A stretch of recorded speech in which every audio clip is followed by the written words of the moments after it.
राधे राधे। एक बार आप सभी ज्योतिष प्रेमियों का पुनः पुनः बहुत बहुत स्वागत है हमारे इस चैनल में, जहां हम और आप विद्यार्थी मिलकर ज्योतिष को समझने का प्रयत्न कर रहे हैं। हमने क्या कहा? विद्यार्थी इसलिए कहा क्योंकि हम और आप कितना भी सीख लें किसी विषय को, हमेशा यही कोशिश कीजिए हम उसके विद्यार्थी ही हैं। कभी ये अहंकार ना आने पाए कि हम सब कुछ जान गए, क्योंकि हमने पहले ही बताया आपको कि अहंकार आया मतलब ज्ञान सीमित हो जाएगा और जितना आपके पास है उतने में ही आप रह जाओगे। इसलिए जिज्ञासा होना चाहिए। कुछ भी सीखने के लिए जिज्ञासा करो, ज्यादा से ज्यादा जानने की इच्छा हो, तभी हम सफल हो सकते हैं, सफल ज्योतिषी बन सकते हैं। और ज्योतिषी नहीं, किसी भी फील्ड में यही रूल लागू होगा। तो आप सभी स्वस्थ होंगे, मस्त होंगे और ज्योतिष को अच्छे से समझने का प्रयत्न कर रहे होंगे। तो बिना समय गंवाए, बिना किसी भूमिका के हम उसी क्रम में चलते हैं जहां हमने पिछले पाठ में बताया था कि मैत्री मुनि ने पराशर ऋषि से प्रश्न किया कि एते स्वपि त्रिषु श्रेष्ठा होरेति श्रूयते मुने ततस्ताम श्रोतुमिच्छामि कृपया पद में प्रभो। कि हे महाराज जी, आपने जो ज्योतिष के 3 स्कंद बताए, क्या क्या? होरा, गणित, संगीता, इन तीनों में से जो सर्वश्रेष्ठ है होरा ज्योतिष, ये हमें बताइए कृपा करके। और ये बताइए कि सृष्टि का निर्माण कैसे हुआ, इसका प्रलय, इसका लय कैसे होता है। और भगवान के अवतार के बारे में भी बताइए कि भगवान किन किन ग्रहों से अवतार लिए हैं। और ये भी बताइए कि आकाश में स्थित ग्रह नक्षत्रों का हमारे से अर्थात संसारी जीवों से क्या संबंध है, कृपया करके बतलाइए। तब पराशर ऋषि अत्यंत प्रसन्न हुए इस प्रश्न को सुनकर, और पराशर ऋषि ने मैत्रेय जी की प्रशंसा की, साधुवाद जताया कि आपने बहुत अच्छा प्रश्न किया है। तो पराशर ऋषि ने प्रशंसा की इस प्रश्न को सुनकर, और उत्तर देने से पहले ये कह दिया कि इस दिव्य ज्ञान को आप किसी भी अनाचारी, दुराचारी, पापात्मा को मत सुनाइएगा। श्रद्धालु, जिज्ञासु भाव से जो व्यक्ति आए उसी को ही सुनाइएगा। श्रद्धालु को नहीं, जिसको श्रद्धा हो, जिसको जानने की इच्छा हो, उसे ही सुनाइएगा। और फिर कहते हैं पराशर ऋषि कि जो ये ज्ञान हमने ब्रह्मा जी से जैसा सुना है वैसा ही आपको बता रहा हूं। तो पहले बताया कि सृष्टि का निर्माण कैसे हुआ। अब हम इस पर विस्तार नहीं करेंगे क्योंकि हम यहाँ आए हैं ज्योतिष सीखने के लिए, आपको ज्योतिष समझाने के लिए। और ये स्पिरिचुअल है, आध्यात्मिक है। इसको आप लोग यदि अच्छी तरह से समझना चाहते हैं, यदि आपको जिज्ञासा है, देखिए यहाँ पर समझाने से भी टाइम लगेगा बहुत, और ये विषय ही अलग है। तो यदि आप इसको अच्छे से समझना चाहते हैं कि सृष्टि का निर्माण कैसे हुआ, तो इस युग के पंचम मूल जगत गुरुत्तम श्री कृपालु जी महाराज का प्रवचन सुनिए। गारंटी के साथ चैलेंज है, आप अच्छे से समझ जाएंगे कि सृष्टि का निर्माण कैसे हुआ और इसका लय कैसे होता है। क्योंकि ये उपनिषदों के द्वारा ही आप समझ सकते हैं, और उपनिषदों का ज्ञान, वेदों का ज्ञान महापुरुष ही दे सकते हैं।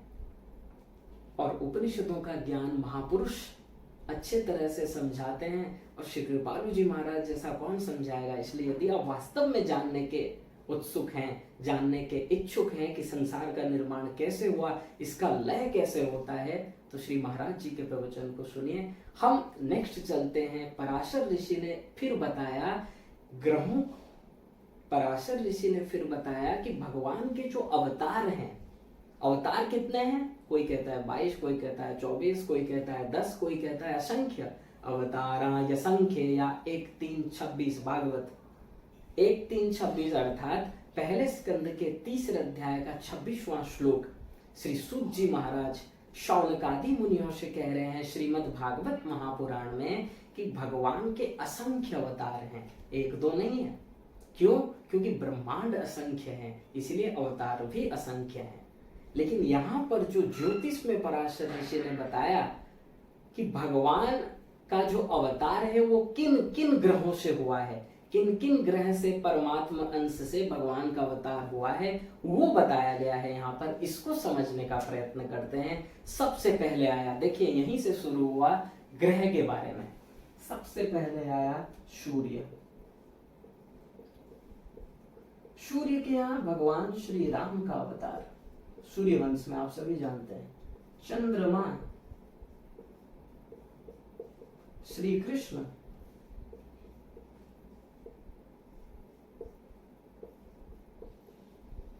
मंगल से नरसिंह भगवान का अवतार,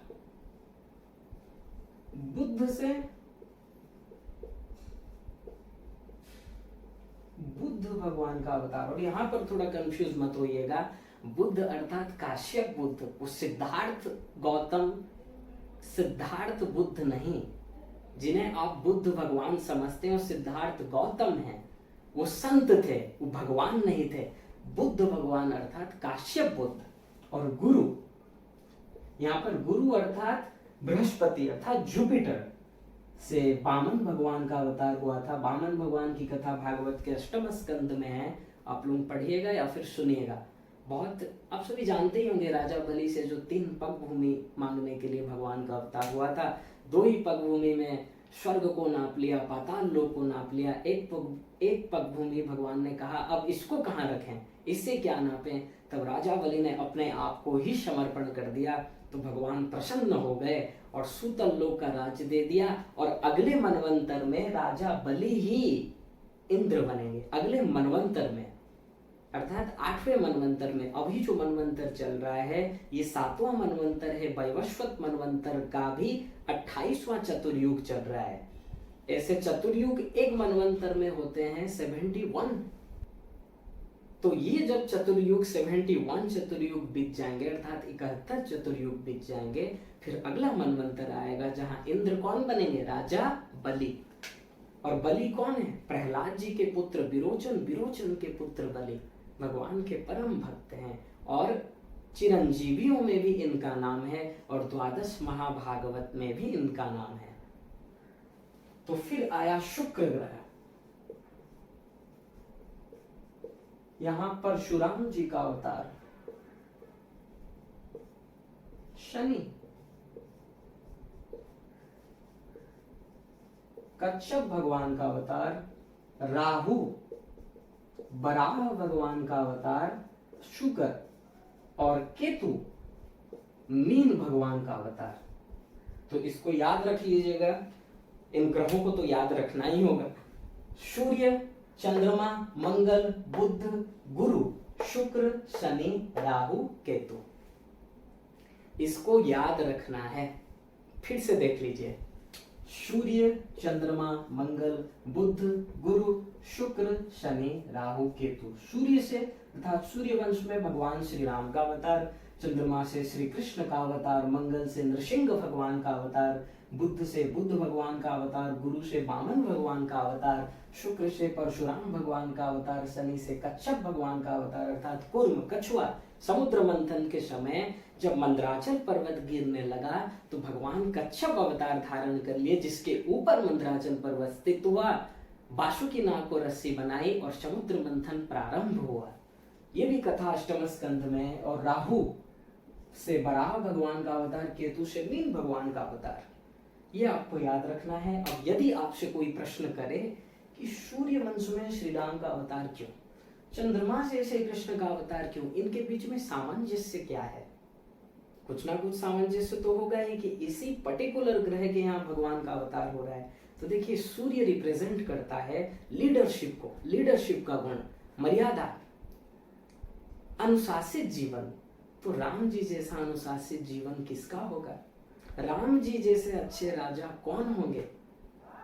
तो इससे ही हम समझेंगे, इसको ही कोरिलेट करके समझना है, ऐसे ही समझना है। सूर्य अर्थात जो दिन में बलि है, और भगवान श्री राम का अवतार कितने बजे हुआ था, दोपहर 12 बजे। ऐसे ही आ जाइए चंद्रमा से, समझिए श्री कृष्ण को। चंद्रमा ऐसा ग्रह है जो रात को बलि होता है, चंद्रमा रात्रि बलि ग्रह है। और भगवान श्री कृष्ण का अवतार कितने बजे हुआ था, रात को 12 बजे। किस नक्षत्र में हुआ था, रोहिणी नक्षत्र।